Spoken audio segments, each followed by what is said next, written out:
The following events are based on a true story. Names and details have been altered to protect the identities of those involved, but the horror remains untouched. Watch at your own risk.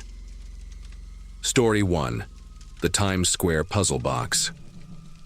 I never really knew my Uncle Ray.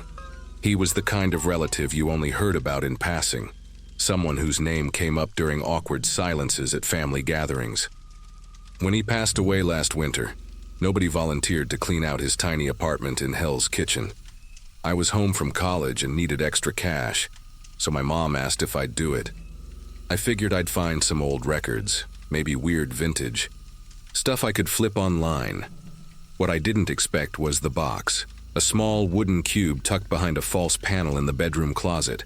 It was heavy and warm to the touch, carved with symbols I didn't recognize, circles within circles, tiny arrows pointing in no clear direction. Inside the box was a folded sheet of yellowing paper. At the top, in jittery handwriting, was a set of coordinates.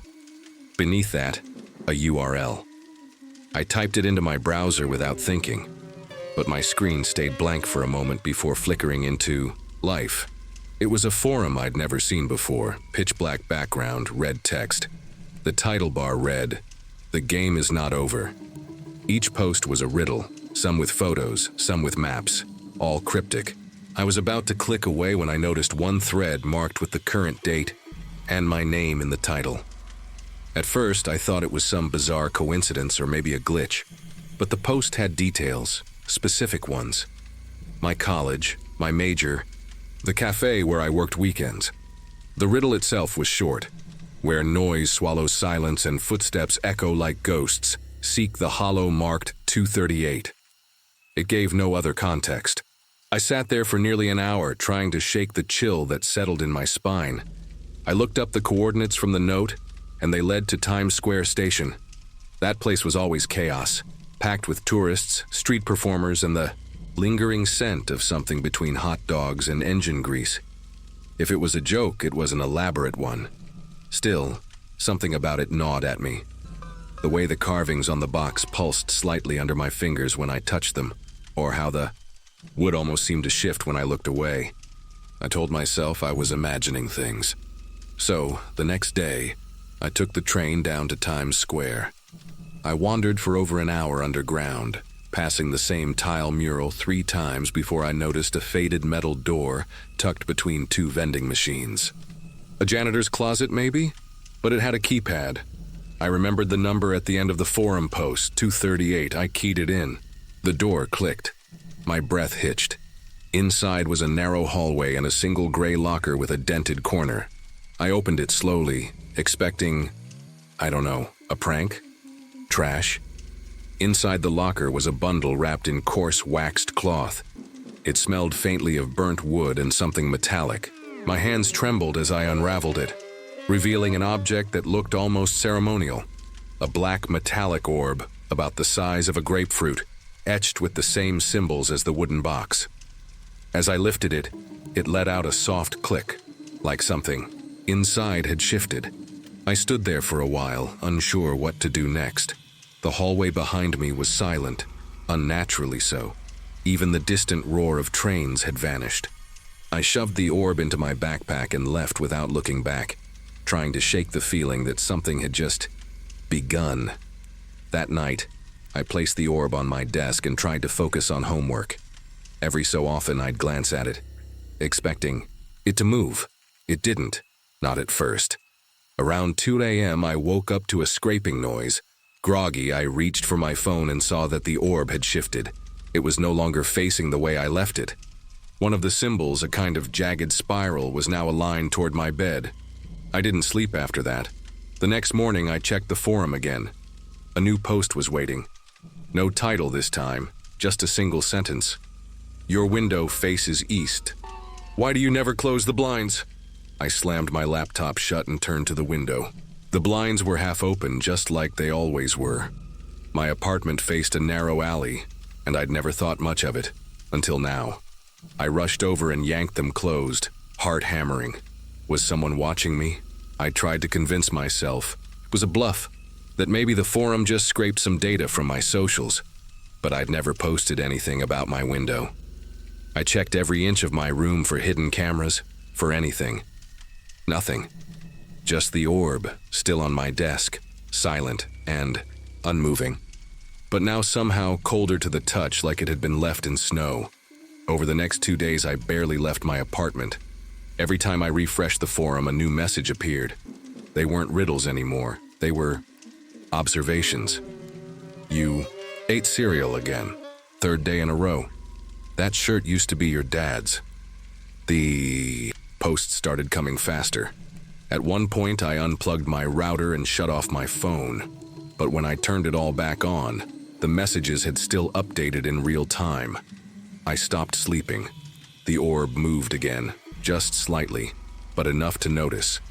One morning I woke up, and it was on the floor beside my bed, as if it had rolled there by itself. I thought about throwing it away. Hell, I even considered smashing it. But when I picked it up, something stopped me. Not fear, exactly. More like pressure. Like holding it too long let something seep into me, just beneath the skin. I shoved it back into the wooden box and buried it in the closet, then left the apartment to breathe. I needed to be around people, noise, anything normal. I wandered aimlessly through the city, trying to forget how the shadows in my hallway seemed longer than they should be, how my reflection in the subway window blinked slower than I did. That evening, the forum was different. The layout had changed. Black background, yes, but now it pulsed faintly, like it had a heartbeat. The newest post had no text, just a live video stream. At first, the image was too dark to make out, but then I recognized my own bedroom, my desk, the closed closet. The camera was inside my apartment. I stared, frozen, as the orb rolled slowly into frame, seemingly on its own, then stopped, perfectly centered in the shot. A new message popped up under the stream, one I hadn't seen before. It said, "Look behind you." I couldn't move at first.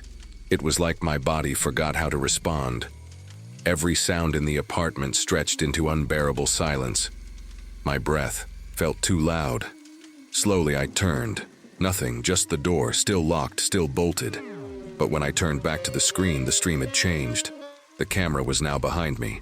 I could see the back of my own head, my shoulders stiff and frozen in the glow of the monitor. The orb was no longer on the desk. It was gone. I whipped around again. Still nothing. Just the low hum of the city outside my window and the rising pulse pounding in my ears. That was 3 nights ago. I haven't logged into the forum since, but I still get the messages. I don't know how. They appear on my phone, on my laptop. Even my smart TV flickered one across the screen last night. The last one just said, "Don't turn around so fast next time." I don't know if it's watching me or if something is watching through it. I've checked every camera, every reflection, every shadow. I haven't seen the orb since that night. But sometimes when the apartment goes quiet, I swear I hear it rolling. If anyone else found a box like this, don't follow it. Don't open it. And if you already did, tell me if it ever told you to look behind. Story 2. The Craigslist Exorcism. I never used to believe in ghosts, or demons, or spirits, or whatever label people slap onto things they can't explain. But lately, every night when I brush my teeth, I catch myself avoiding the bathroom mirror. Not because I'm afraid of what I'll see, but because I'm terrified I won't see anything at all. I've lived in Santa Monica my whole life. Even after the divorce, I stayed close to the beachfront. It was supposed to help with the loneliness, the sound of the ocean, the breeze at night, the joggers in the morning. It all felt like routine, like something solid. But routine doesn't mean safety, especially when doors start opening themselves in the middle of the night. Especially when I know without a doubt I locked them. It started subtle, little things. I'd hear footsteps above me, which made no sense because I'm on the top floor. Once my toothbrush was wet when I hadn't touched it. Another time my fridge door was open, its contents placed neatly on the kitchen table, as if someone had laid out a meal for me. But there was no one. I told myself it was the stress, the divorce, the lack of sleep. I tried white noise. I even slept on the couch a few times. But the feeling that something else was in the apartment with me only grew stronger. It was like the air got heavier, thicker, especially after midnight. And then I found the post. It wasn't on Craigslist exactly. It looked like Craigslist, but the background was darker, the text slightly off, like a shadow version of the real site. I'd been browsing late one night, looking for anything that promised peace. Cheap therapy, herbal remedies, even sleep studies. That's when I saw the listing. Haunting solution, fast, discreet, no questions, $50, no tools needed. The photo was just a black screen. No contact number, just a reply form. I stared at it for 10 minutes thinking it had to be a joke. But when your apartment feels more like a trap than a home, even jokes start to feel like offers. I replied with one sentence. Is it real? Less than a minute later, I got a message back. It works. That was it. No signature, no name. Against my better judgment, and maybe because I hadn't slept. In 2 full nights, I sent them my address and told them to come whenever. A part of me expected a scammer or some creep looking to rob me. But what showed up at my door 2 nights later wasn't either of those things. The man was average, maybe, wearing a faded black hoodie and jeans. He didn't introduce himself, didn't even make eye contact. He just handed me a blank VHS tape, said, "Watch it alone, 3:33 a.m. sharp," and walked away. I didn't own a VHS player. Who the hell does anymore? But after everything, I wasn't about to let that stop me.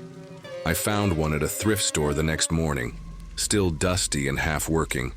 I spent the rest of the day pacing, checking the tape, plugging and unplugging the player just to make sure.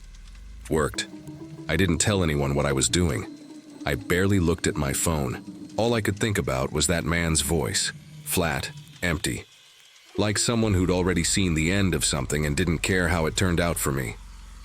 By 3 a.m., I was sweating through my shirt, staring at the blinking clock on the VHS like it was counting down to my own execution. At exactly 3:33 a.m., I pressed play. The screen stayed black. No sound, no flicker, no title card. Just darkness. For a moment, I thought the tape was blank, but then, slowly, I started to hear it. Breathing. Not mine. It was faint at first, like someone on the other side of a wall. Then came whispers, low and in a language I didn't recognize. Not angry, not loud, but deliberate. Measured. Like a prayer said backwards. I couldn't move. I wasn't sure if it was fear or something else, something heavier. My ears were ringing. My hands had gone numb.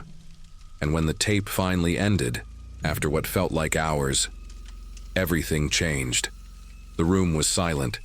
The kind of silence that presses in on your eardrums and makes you feel like you're underwater. I sat there staring at the static until the tape clicked off on its own. I felt empty, hollowed out. It wasn't until I stood up and walked past the hallway mirror that I noticed it. There was nothing there, just the reflection of the wall behind me. I thought it was a trick of the light. I moved side to side, waved my hand in front of the glass. Nothing. My reflection was gone. Completely. I rushed to my phone and opened the front-facing camera. Just black. Not darkness. Absence. The phone recognized that something was there. The screen focused, adjusted exposure, even followed my movement. But there was no image. I checked the bathroom mirror. The same. The TV. The windows. The glass. Door leading to the balcony. Nothing showed me back. The ocean outside shimmered beneath the moonlight, but where my silhouette should have been in the glass, just empty space. That's when I knew this wasn't sleep deprivation. This wasn't some breakdown. Something had been taken from me. I sat on the edge of my bed until sunrise, unable to close my eyes, because I wasn't sure what I was anymore. I could feel my heartbeat. I could feel the floor beneath my feet, the breath in my lungs, but I couldn't prove I existed. Not visually, not digitally. Every photo of me on my phone had turned blank. Just empty rooms. My reflection was gone from pictures I'd taken years ago. I checked my driver's license. The photo was white, not blurred, just gone. My name was there, my info too, but the image, erased. When I opened my laptop and returned to that strange version of Craigslist, the listing had vanished. No trace of it in my history, no cached page, but there was a single message waiting for me in the inbox, posted just minutes before. The sender. Field was blank. The subject line was empty. The message read, "You're no longer here, welcome back." That was it. No explanation, no follow-up. I hit refresh. The message was gone. I haven't left the apartment since. I don't know if I can.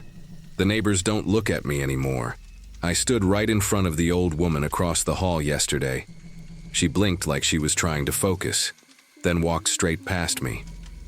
It's like I'm a smudge on reality now. I can touch things, move them, eat, sleep, breathe, but I'm not seen, not remembered. I called my ex-wife just to hear her voice. She answered. I said her name. She paused and said, "Who is this?" My name didn't mean anything to her. My voice didn't register. I think I've been overwritten. Sometimes I stare at the ocean from my balcony, hoping I'll catch a glimpse of myself in the glass, just a flicker, anything. But the reflection stays clean, sterile, like I was never there at all. And at night, just before 3:33 a.m., I hear the tape play again, even though the player is unplugged. I don't sleep anymore. I'm not sure I can. If you find that listing, don't click it, don't even look at it for too long. Because if you do, you might find yourself on the other side of the screen. Forgotten, unreflected, and very much alone. And if you're reading this, can you still see yourself? Check. Then tell me in the comments, please. Story 3. The Washington Mall broadcast. I know how this sounds, but please, if you're reading this and someone dares you to explore the Washington Metro Mall, don't. I haven't slept since that night. Every time I close my eyes, I hear static. Not like TV static. It's wet, like something breathing through wires. We thought it'd be funny. Just another urban legend for the channel. But something was already watching us the moment we went below the food court. And the worst part? It showed us. There were 5 of us, me, Cam, Jules, Tori, and Nolan. We run a mid-tier horror vlog on YouTube. Mostly abandoned buildings, haunted motels, the usual clickbait. Someone on Reddit tipped us off about an old streaming signal that supposedly hijacks your feed if you're deep enough underground in the Washington Metro Mall. It sounded fake as hell. But when Nolan pulled up a Tor browser link and showed us the thread, we all got that rush. A hidden stream? Urban legend territory, goldmine for views. We went in after midnight, past the barricades using an old maintenance stairwell Cam found on a sub-basement blueprint. The escalators down hadn't moved in years. The lower levels were darker than they should have been. Not just no power, dark, swallowed light dark. Our flashlights barely cut through the air, like the beam got thinner the farther it went. The mall looked frozen in time. Old banners for stores that didn't exist anymore. Dried out fountains, kiosks overgrown. With mold, it was silent except for our footsteps. Until we heard the humming. At first we thought it was just old pipes, but it didn't echo right. It was flat, low, and constant. Like a broadcast tone just out of range. Jules was the first to say, something felt off. She kept glancing behind us, swearing she saw someone pass through the gap between a shuttered Foot Locker and a busted vending machine. We joked about her seeing ghosts already, but I won't lie. There was a weird pressure in the air, like being watched from just outside your peripheral vision. Tori pulled up her phone to scan for Wi-Fi, half as a joke. One network popped up. No name, no bars, just the word, live.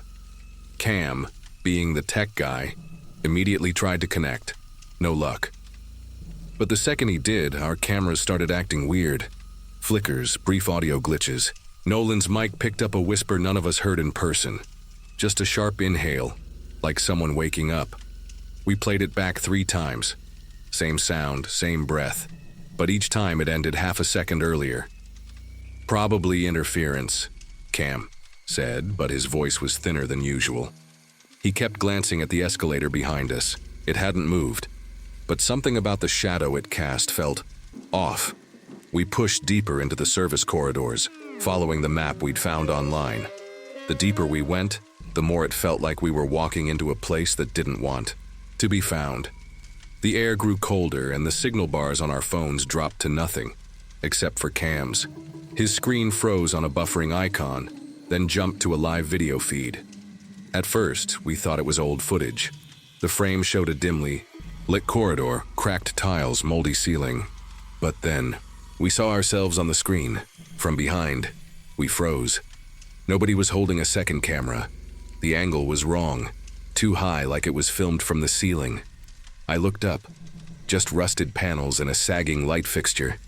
But on the screen, the camera started moving, slowly panning left to right like something was studying us. Then it zoomed in, not on the group, on me. Cam dropped the phone like it burned him. When I picked it up, the feed was gone. Just a black screen with the word buffering in that same dead font. That should have been it. We should have left. But Nolan, always chasing the next big scare, said we were close to something huge. "One more level down," he said. He found a stairwell tucked behind a boarded-up pretzel time. The stairs were concrete, covered in dust and dark stains that didn't quite look like water. About halfway down, we lost Jules. 1 second she was right behind me, and the next, gone. No scream, no shuffle, just silence. We called out, circled back, even checked the footage. In the video, her image glitches. One frame she's there, next she's static, then nothing. That's when the live stream came back. Cam's phone, lit up on its own, no prompt, no unlock. The same hallway as before, but darker, narrower. Then we saw her, Jules, standing perfectly still in the middle of the frame, facing away from the camera. Her head turned slowly, too slowly, until we could see her face. Her mouth moved, but the words came out wrong, backwards. We couldn't make it out at first, but Cam recorded it, played it in reverse. She was saying, "It sees you now, it sees you always." Tori screamed and bolted. Cam chased after her. Nolan and I were too stunned to move. When I finally turned to follow them, I realized something chilling. We weren't in the same corridor anymore. The layout had changed. Doors that weren't there before. Vents hissing low like whispers. The mall didn't just trap us, it shifted around us. The signal was stronger now, not weaker. My phone vibrated with a notification. No app, just a system alert. Going live in 0037. Nolan stared at his own screen. Same message, and the timer was counting down. I ran, through corridors that didn't match the blueprints, past storefronts that flickered in and out like broken memories. I found Tori curled up behind a toppled info kiosk, shaking, whispering something over and over. I leaned in to hear her.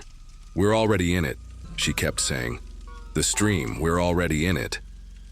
Cam was nowhere. Nolan stopped replying. The last time I saw him, he was standing in front of a blank digital display, his face completely still, eyes wide. The screen behind him flickered to life. We were live, all of us. But I wasn't holding a camera. I made it out. I don't know how or what happened to the others. The mall was empty when I surfaced, like nothing had happened. But every device I own still glitches at 3:17 a.m. Every mirror holds a half-second delay.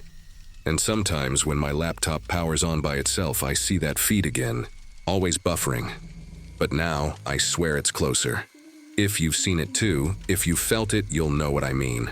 And if you ever see a stream called Live Below, don't click. Or do. Maybe I'll see you on the other side. Story 4, 3:33 a.m. in Wicker Park. I used to write in cafes late at night, chasing that strange quiet that only exists between 2 and 4 a.m., when even the city feels like it's holding its breath. Wicker Park was my safe zone.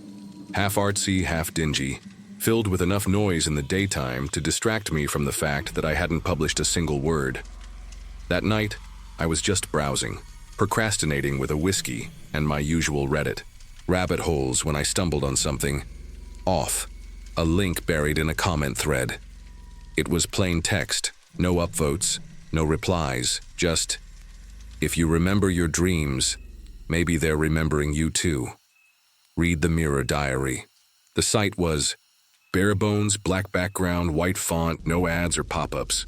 Just a daily stream of anonymous dream entries with timestamps and vague usernames like Echo Lens, Skin Code, User 00.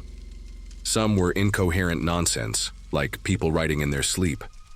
But others had an unsettling clarity, like someone recounting a memory instead of a dream.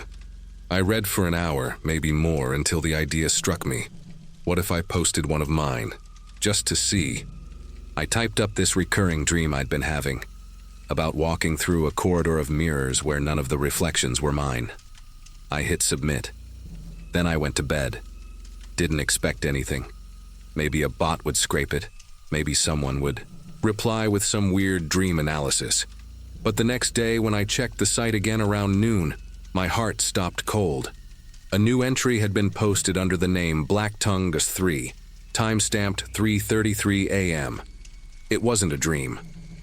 It was a word-for-word transcript of a conversation I'd had with my friend Tyler the night before. Over drinks, at a bar. The exact phrases, even the part where he joked that I was living off existential dread and espresso. No one else was there. No one else could have heard that. I scrolled through it over and over, trying to find some rational explanation. Was my phone recording us? Was it some glitch, some ARG? I texted Tyler a screenshot and waited. He called me instead. Nervous, said he didn't like it, said to forget it. But I couldn't. That kind of precision, it felt invasive, like something had peeled back a layer of the world I wasn't supposed to see. I went back to the Mirror Diary every night that week. New entries showed up. Some were just dreams again. Others felt familiar, like they were about places I knew, people I'd seen.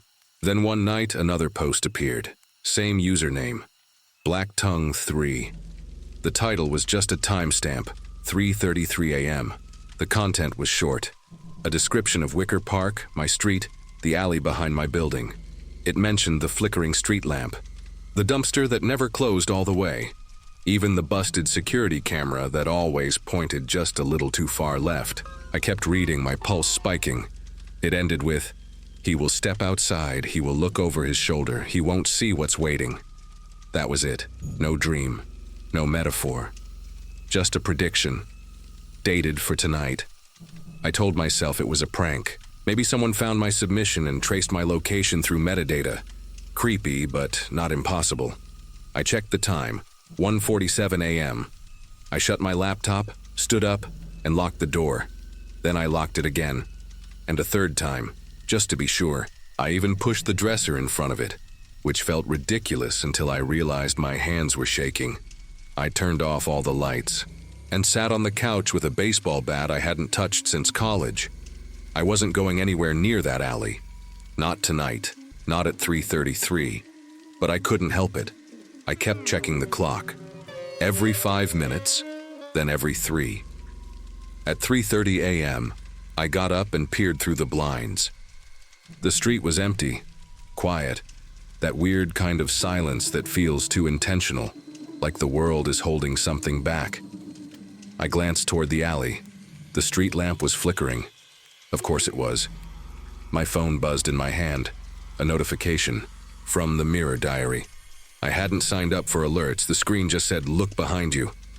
I didn't. Not right away. My body locked up like some primal part of me understood something my brain refused to accept. I closed the blinds. Backed away. Every hair on my body was standing up. The air in the apartment felt heavier, thicker, like the pressure dropped inside. I turned around slowly. Nothing. But the door, the one I'd locked 3 times and barricaded, was open. Not wide, just enough. Like someone had wanted to see inside, but hadn't stepped in yet. I didn't sleep. I sat with the bat across my lap until morning light seeped through the blinds. Around 7 a.m., I forced myself to check the site again. A new post had gone up. Same user. Same timestamp, 3:33 a.m. This time it wasn't a prediction, it was a description. What I'd done. The way I froze by the window, the exact wording of the notification on my phone, the line about the pressure in the air, even the part where I didn't look behind me right away. It was like someone had written it while watching me in real time. That's when I realized this wasn't about dreams at all. The mirror diary wasn't a blog. It was a mirror in the most literal sense. But not one that shows your reflection. It shows you moments before they happen. And once you read it, they're locked in. Like reading it makes it real. I stopped posting. I deleted cookies, blocked the domain, switched browsers, switched devices. But somehow I kept ending up back there. I'd type something random into Google, and one of the links would lead me back. Every time, a little closer to that alley. A little closer to that night. Last night I gave in. I checked the site again. The top post had no username, just a blank space. The title was my name. The body was short, only one sentence. You will try to change it, but you will end up in the alley anyway. I don't remember falling asleep, but I woke up on the couch. Bat still across my lap, phone dead in my hand. It was 3:26 a.m., and even though I swore I wouldn't, my legs were already moving. Out the door, down the steps. Toward the alley behind my building, like I'd rehearsed it. The last thing I remember is checking the time. 3:32. The alley was darker than usual, quieter. I thought I saw someone standing beneath the flickering light, or maybe a shadow of someone. Then, nothing. I woke up on the ground at sunrise, cold and bruised, with no memory of what happened between. No blood, no signs of struggle. But my phone was in my pocket, screen cracked. When I turned it on, there was a new notification. The mirror diary, no message, just the timestamp. 3:33 a.m., I haven't slept since. I don't think I'm supposed to, but if anyone else has seen this site, tell me, please, tell me you read it before it read you. Story 5. The Seattle Drop Point. I used to think cycling at night in Capitol Hill was peaceful. Empty streets, cool air, headphones in, no honking. Now every time I pass an alleyway, I flinch. There's something about Seattle after 2 a.m. that feels off lately, like the city's watching me. I'm not being poetic. I mean it. I started locking my apartment. Door twice after that last drop. The one on the Space Needle. I'm a bike courier. I deliver all kinds of crap. Documents, weird art pieces, once even a raw steak sealed in a cooler.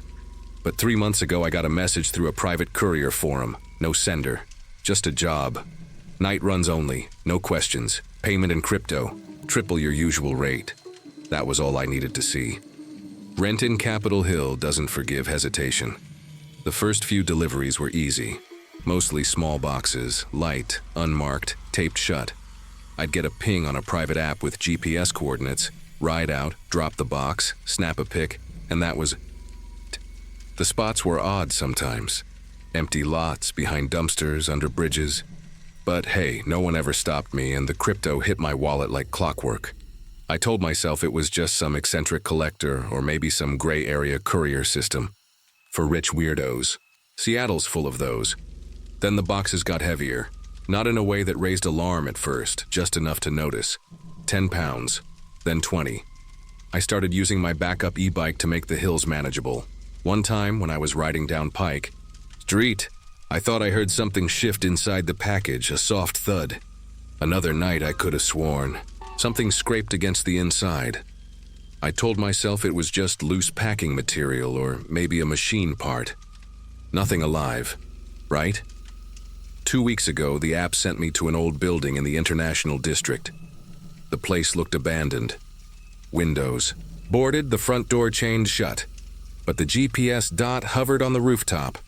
There was no elevator. I carried the box, which felt denser than usual, up 6 flights of echoing concrete stairs. No lights. Just the hum of my headlamp and the sound of my own breath. When I reached the top, the door to the roof was already open. That was the first time I hesitated to complete a drop. There was no one there. Just a single chair in the middle of the rooftop and a damp spot where the concrete looked almost burned. I set the box down beside the chair, took my photo, and turned to leave. That's when I heard it. A long, drawn-out exhale coming from the box. Not mechanical, not wind. Something slow, rhythmic, breathing. I sprinted down the stairs so fast I nearly ate concrete. I didn't look back.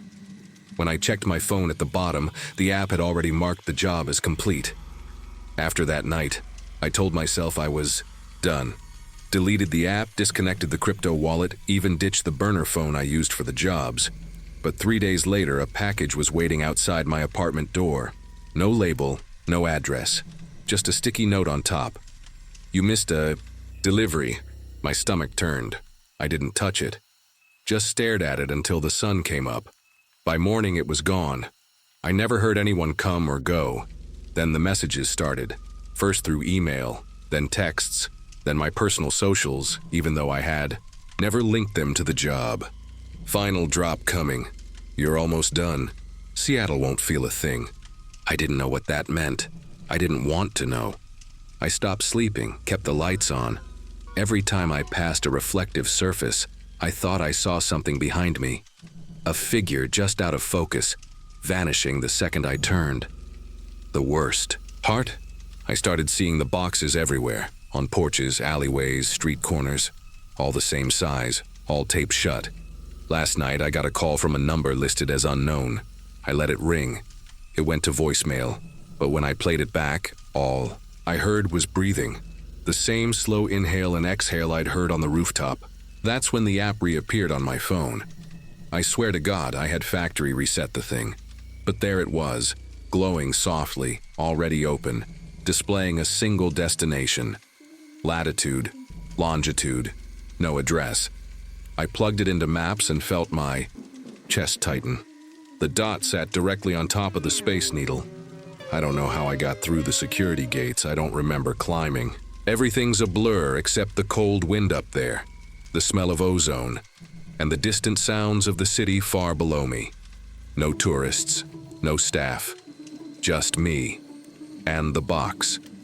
It sat perfectly centered on the rooftop platform, lit only by the blinking red aircraft light, taped tight, no label, except for a single folded note resting on top. You were the last piece. I didn't want to open it. I told myself not to, but my hands moved on their own, fingers peeling the tape, pulling back, the flaps like they'd done 100 times before. Inside there was no packing material, no artifact or tech piece, just something curled, flesh-colored, breathing. Its chest rose and fell in sync with mine. And then, God help me, its eyes opened. They were mine, not similar, exact. I couldn't move, couldn't scream. It smiled at me. I don't remember getting home, but I'm here now, I think. The door is locked, 3 times. I haven't been outside since. But the boxes are still arriving. Every morning one waits outside my door. I don't touch them anymore, I just listen. Sometimes they whisper, sometimes they breathe. I haven't opened the last one. Not yet. I think it's waiting for me to sleep. If you live in Seattle, check your porch. If there's a box, don't open it. Whatever this is, I think it's spreading.